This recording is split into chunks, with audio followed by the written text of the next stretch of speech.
तरफ। तो आपको बताएं, हरियाणा के बजट सत्र का आज 5वां दिन है। सीएम मनोहर लाल आज सदन में बजट पेश करेंगे। बतौर मुख्यमंत्री और कृषि मंत्री ये तीसरा बजट होगा मुख्यमंत्री मनोहर लाल का। वित्त मंत्री के तौर पर मुख्यमंत्री का ये तीसरा बजट है। सुबह 10 बजे सदन में मुख्यमंत्री जो है बजट पेश करेंगे। बजट से पहले 8 बैठकें हो चुकी हैं और सीएम की अध्यक्षता में ही ये सभी बैठकें हुई हैं। बजट को लेकर तमाम लोगों से राय ली गई है, जिसमें पक्ष विपक्ष के नेता भी शामिल हैं। बजट से किसान, व्यापारी समेत हर वर्ग से सलाह ली गई है और हर वर्ग को आस भी है। करीब 2.25 लाख करोड़ रुपए का यह बजट हो सकता है। इस बार भी डिजिटल तरीके से ही बजट पेश किया जाएगा, यानी कि पेपरलेस बजट होगा। अंतर्राष्ट्रीय महिला दिवस पर यह बजट पेश हो रहा है। इससे महिलाओं को बड़ी सौगात मिल सकती है। क्या बेटी महिला केंद्रित रह सकता है बजट, देखने वाली बात होगी। बजट में महिलाओं को लेकर बड़ी घोषणाएं होने की उम्मीदें हैं। बजट के बाद CM Manohar Lal press conference भी करेंगे। 11:30 बजे का वो समय रखा गया है जब मुख्यमंत्री बजट के बाद प्रेस कॉन्फ्रेंस करेंगे। आप कह सकते हैं 10 बजे से लेकर और तकरीबन 1 घंटे तक मुख्यमंत्री, ऐसी उम्मीद है कि बजट पढ़ सकते हैं, पेश कर सकते हैं। उसके बाद 11:30 बजे ये प्रेस कॉन्फ्रेंस होनी है।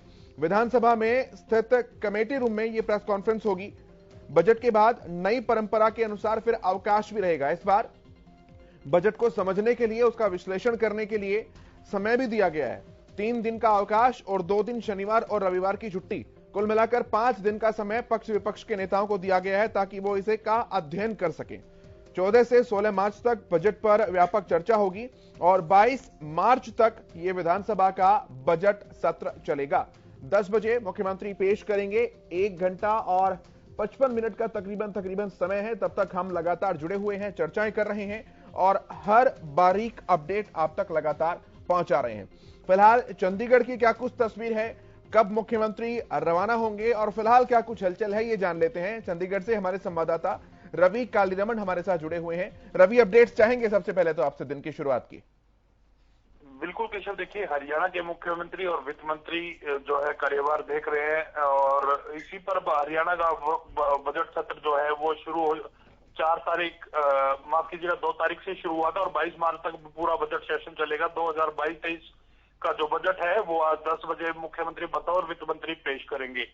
इस बार का बजट करीब 2.25 लाख करोड़ का होने वाला है। केंद्र की तर्ज पर बजट जो है इस बार हरियाणा के मुख्यमंत्री बजट वो है पेश करेंगे और इस बजट सत्र से पहले 8 बैठकें मुख्यमंत्री मनोहर लाल ले चुके हैं। तमाम लोगों से फीडबैक लिया गया है। तमाम जो सत्ता पक्ष के नेता हों या विपक्ष के नेता, तमाम लोगों को 1 महीने पहले एक लेटर जारी किया गया था। उस लेटर में तमाम लोगों से राय मांगी गई थी कि आप अपनी राय दीजिए कि कौन से वर्ग को ज्यादा साधने का प्रयास किया जाए, कौन से वर्ग के लिए कितना काम करने की आवश्यकता है। तमाम लोगों से बजट से पहले जो है रायशुमारी थी वो ली गई है, राय उनसे ली गई है और आज 10 बजे मुख्यमंत्री मनोहर लाल बजट पर अभिभाषण जो है वो शुरू कर देंगे। तो ऐसा माना जा रहा है करीब रवि, आज अंतर्राष्ट्रीय महिला दिवस भी है, 8 मार्च, आज ही का दिन जो तय किया गया बजट पेश करने के लिए। तो कह सकते हैं क्या नारी सशक्तिकरण के लिए भी कुछ बड़े ऐलान देखने को मिल सकते हैं इस बजट में? बिल्कुल केशव, देखिए नारी वुमेन एम्पावरमेंट की अगर बात करें तो वुमेन एम्पावरमेंट को लेकर बड़ी सौगात इस बजट सत्र में दी जा सकती है। इसके साथ साथ मैं जिक्र करूंगा कहीं ना कहीं जिस प्रकार से किसानों को साधने का प्रयास भी ज्यादा से ज्यादा रहेगा और तमाम जो वर्ग है शिक्षा के लिए कहीं ना कहीं ज्यादा बजट एलोकेट करना इस बार जो है मजबूरी भी कह सकते हैं और प्रयास भी हरियाणा सरकार का रहेगा, क्योंकि लगातार 2 साल से ज्यादा का समय हो चुका है और कोरोना ने अपने पैर पसारे। जिस प्रकार से सबसे ज्यादा जो शिक्षा है वो प्रभावित हुई है कोरोना काल में, ऐसे में कहीं ना कहीं शिक्षा को लेकर भी कहीं ना कहीं ज्यादा बजट एलोकेट किया जा सकता है। और इसके साथ साथ जिस प्रकार से अंत्योदय की योजना हरियाणा सरकार की है कि अंतिम छोर तक के व्यक्ति को फायदा पहुंचाना, तो उसको लेकर कहीं ना कहीं जो है बजट पेश किया जा सकता है। अंत्योदय योजना को भी ध्यान में रखा जाएगा और इसके अलावा जब अगर बात करें तमाम जो वर्ग हैं, तमाम वर्गों को देखते हुए 8 बैठक ली गई, प्री बजट चर्चा हुई। प्री बजट चर्चा में कौन से वर्ग को कितना बजट एलोकेट करना है, कितना उसमें जो राशि है वो ऐड करनी है। पिछले अगर बजट सत्र की बात करें, पिछले बजट की बात करें तो करीब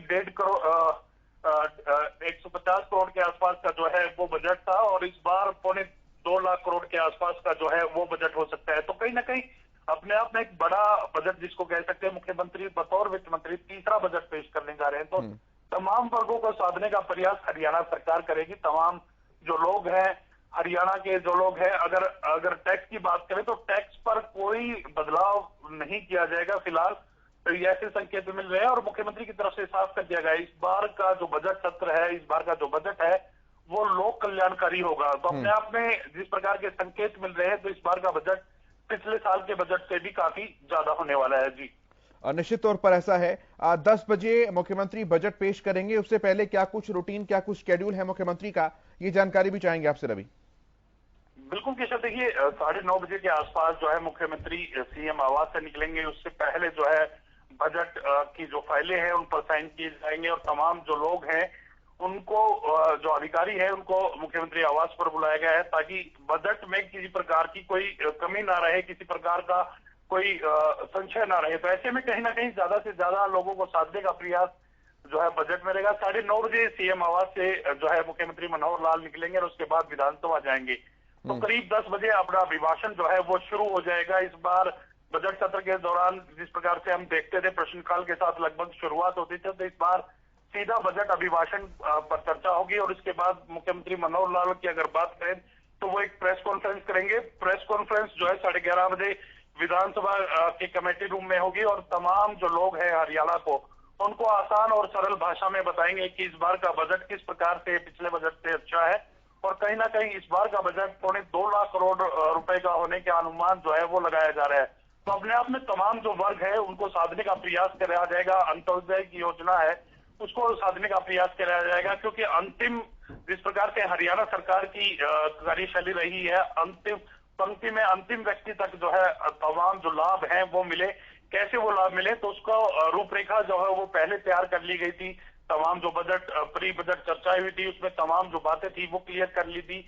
अगर हम इंडस्ट्री की बात करें तो इंडस्ट्रीज में भी कुछ ना कुछ अलग करने का प्रयास इस बार रहने वाला है जी। जो 2020-21 का बजट था तकरीबन 1,37,000 करोड़ का बजट था, 13% का इजाफा किया गया। पिछला बजट 1,55,000 करोड़ का किया गया। अब की बार उम्मीद ऐसी है कि 2.25 लाख करोड़ का मोटा माटी अनुमान जो है अभी तक लगा है कि सरकार खर्च कर रही है, यानी कि इस बार भी इजाफा किया गया है। रवि, वो क्या महत्वपूर्ण क्षेत्र हैं जहां पर सरकार अपना ज्यादा खर्च करने के बारे में विचार कर रही है, सोच रही है या मान रही है कि यहां पर खर्च करना ज्यादा जरूरी है कोरोना की चुनौतियों के बाद? बिल्कुल कैसे, देखिए स्वास्थ्य विभाग को लेकर कहीं ना कहीं चिंताएं जिस प्रकार से रही थी कोरोना काल में, तमाम जो अस्पताल थे उन पर बोझ पड़ा था, जिस प्रकार से ऑक्सीजन की कमी रही, तमाम इक्विपमेंट्स की कमी रही। तो ऐसे में कहीं ना कहीं जो कोरोना है अभी तक पूरी तरह से खत्म नहीं हुआ, तो सरकार इसके लिए चिंतित भी है और कहीं ना कहीं हेल्थ सेक्टर को बढ़ावा देने का प्रयास हरियाणा सरकार का इस बार रहने वाला है। और मैं जिक्र करूं, हरियाणा के मुख्यमंत्री मनोहर लाल ने 2021-22 में 1,55,645 करोड़ का बजट पेश किया था, जो कि 2020-21 में 1,37,738 करोड़ का जो बजट था। और इसमें अगर सिंचाई और जन स्वास्थ्य की बात करें तो 5,081 करोड़ रुपए और इसके अलावा अगर बात करें स्वास्थ्य बजट की, अगर बात करें तो 7,731 करोड़ रुपए रखा गया था। तो इस प्रकार से जो ये पूरे आंकड़े हैं पिछले बजटों के, तो इस बार का जो बजट है इन आंकड़ों को पार करता हुआ नजर आने वाला है। खासकर हेल्थ सेक्टर, शिक्षा की अगर बात करें तो शिक्षा के क्षेत्र में भी कहीं ना कहीं बजट आगे रहेगा और इंडस्ट्रीज को भी बढ़ावा देने का इस बार प्रयास रहेगा, क्योंकि तमाम जो वर्ग है कोरोना से सबसे ज्यादा प्रभावित रहे थे।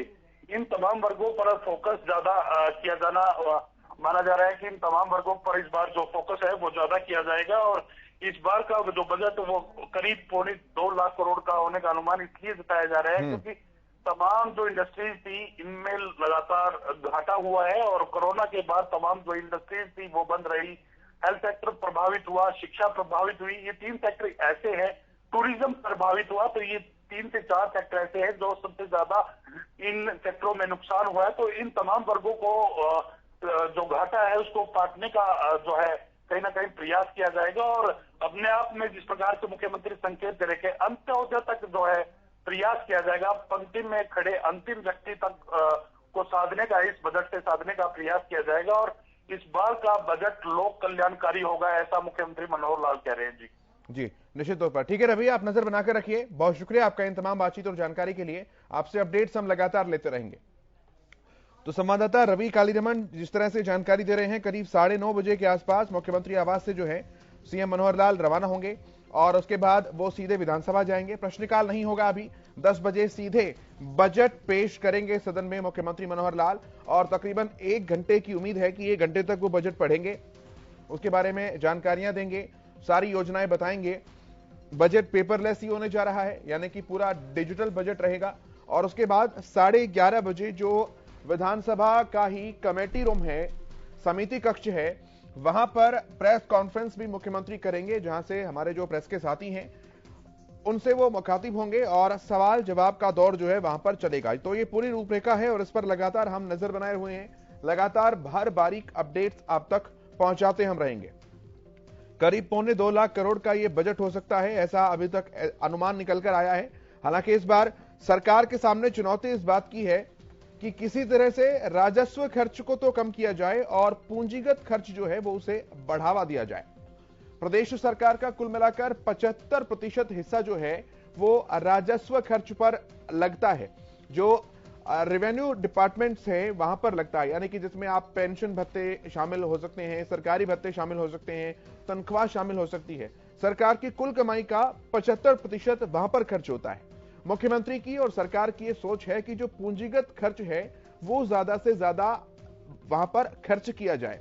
इसमें तमाम तरह के प्रोजेक्ट्स, तमाम तरह की विकास परियोजनाएं शामिल हैं, क्योंकि राजस्व पर होने वाला खर्च वो इनकमलेस होता है। वहां से 1 पैसे की भी इनकम नहीं होती है, 1 पैसे का भी आमदनी सरकार को नहीं होती है। लेकिन जो पूंजीगत खर्च है उसमें टैक्स के रूप में सरकार की भी आमदनी साथ साथ होती रहती है। इसलिए जब पूंजीगत खर्च बढ़ेगा तो सरकार की आमदनी भी होती रहेगी और प्रदेश के विकास की एक नई नींव का काम भी जो है वो वहां से बढ़ना शुरू हो जाएगा। तो ऐसे में सबसे बड़ी चुनौती तो इसी बात को लेकर है, क्योंकि पूंजीगत खर्च जो है उसे बढ़ाया तो जा सकता है, लेकिन राजस्व खर्च को कम करना यह सबसे बड़ी चुनौती होती है। सरकार को मजबूरियां कह लीजिए या कुछ और शब्द का इस्तेमाल कर सकते हैं। राजस्व खर्च सरकार कैसे कम करे? सरकार किसी की तनख्वाह में कटौती नहीं कर सकती है, किसी की भत्तों में कटौती नहीं कर सकती है, किसी की पेंशन में कटौती नहीं कर सकती है। तो यही बड़ी चुनौती है कि राजस्व खर्च को बिना कम किए बगैर, बिना इन खर्चों में तनख्वाह में कटौती किए बगैर पूंजीगत खर्च में किस तरह से खर्च करना है, उसे किस तरह से बढ़ाना है। वहां से सरकार को आय के स्रोत बढ़ाने हैं, सोर्सेस ऑफ इनकम बढ़ाने हैं और विकास परियोजनाएं ज्यादा से ज्यादा प्रदेश को देनी है। यह सबसे बड़ी चुनौती हो सकती है। अभी तक कुल मिलाकर अगर सरकार पर कर्ज की बात कहें तो 2,35,000 करोड़ का कर्ज भी है सरकार के पास। 2.25 लाख करोड़ का मोटा माटी आप इसे कह सकते हैं। सरकार की दलील है कि बिजली कंपनियों के कारण 30,000 करोड़ का घाटा हुआ, लेकिन इस फिजिकल डेफिसिट को बढ़ना, इस कर्ज को बढ़ाना भी, इस कर्ज को भरना भी, ये एक सरकार के लिए बड़ी चुनौती हो सकती है। 2020-21 का बजट 1,37,000 करोड़ का था, 21-22 का 1,55,000 करोड़ का आया, 13% ज्यादा था। इस बार कितने प्रतिशत की बढ़ोतरी इस बजट में होगी, यह भी देखने वाली बात है। क्या बजट कृषि पर केंद्रित रहेगा, हेल्थ पर यानी कि स्वास्थ्य सेवाओं पर केंद्रित रहेगा, युवाओं पर केंद्रित रहेगा? ये तमाम सारी बातें हैं जिसकी जानकारियां उस समय होंगी जब मुख्यमंत्री 10 बजे विधानसभा सत्र में अपना बजट जो है वो